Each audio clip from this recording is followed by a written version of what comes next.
పనికిరాడు, అసలు అసమర్థుడు, ఇట్లాంటి కూడా ఈ దేశానికి ప్రధానమంత్రిగా. దాంట్లో తెలుగుదేశం గెలవాల, కానీ బీజేపీని ఓడించడంలో సక్సెస్ అయింది కదా. తెలుగుదేశం గెలవలేకపోయింది ఆ రోజు తన ప్రభుత్వ పనితీరు వల్ల. కానీ మోడీకి ఓటు వేయకూడదు. దేశవ్యాప్తంగా 303 సీట్లు వచ్చిన రోజు భారతీయ జనతా పార్టీకి ఇక్కడ 0.9% ఓట్లకు పడిపోయింది.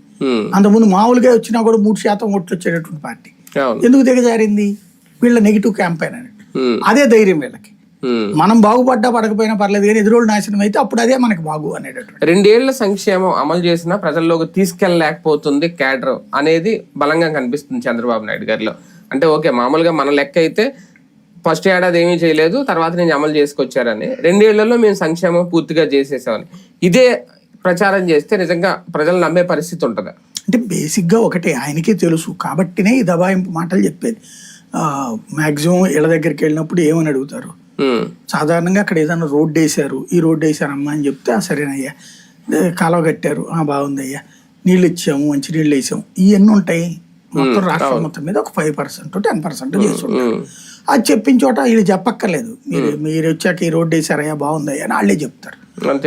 ఎప్పుడైనా సరే సంక్షేమం కానీ అభివృద్ధి కానీ మనం చేసామని మనం వెళ్ళి చెప్పకూడదు, మీరు చేశారయ్యా అని జనం చెప్పాలి.